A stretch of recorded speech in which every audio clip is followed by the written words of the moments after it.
Paul McCartney criticized Michael Jackson for using Beatles songs in commercials. Paul McCartney and Michael Jackson got closer in the early 80s and soon became more than great friends, musical partners.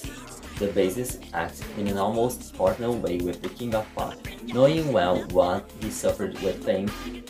In 1985, however, the friendship took a turn into one of pop music's biggest cheating cases, after McCartney gave Jackson the idea of investing in the acquisition of copyrights from other artists.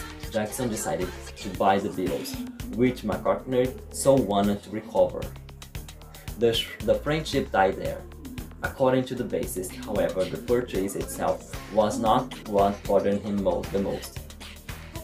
Upon acquiring the catalogue, Michael soon gave songs to advertising campaigns for real fortunes.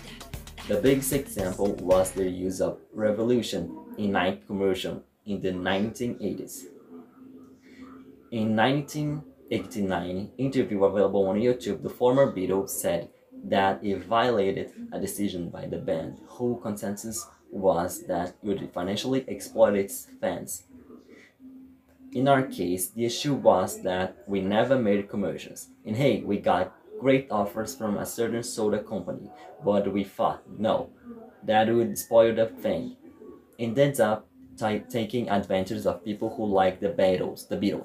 They'll be like, oh man, it's a revolution, they'll feel something for it, you know, we in the mood to keep resisting commercials. It turns out there are songs are running in commercials right now, which I don't like it, because it spoils a bit for me.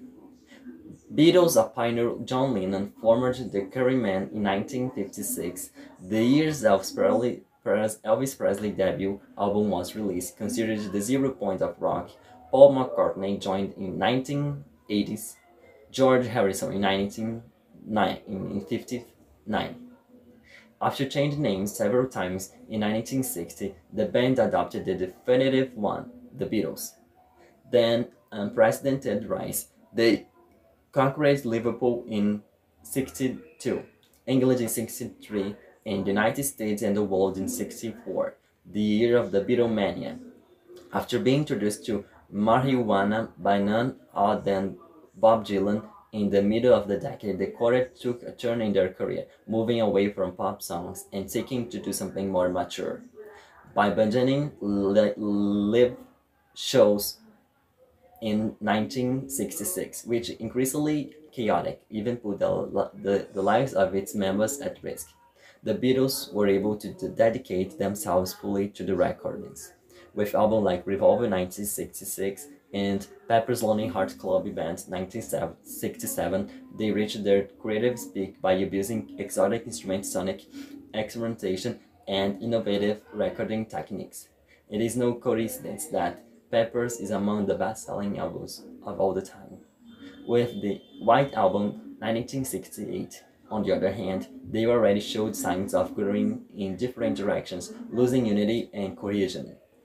From then on, the band got smaller and smaller for them. Dissatisfied, in order to do what they really wanted, they had to go their separate ways, which happened after the recording Abbey Road. 1969 Let It Be in 1970 was already released as a posthumous work. Despite having ended their trajectory more than half a century ago, the Beatles continued to conquer new generations, and even today they remain among the most popular names in music.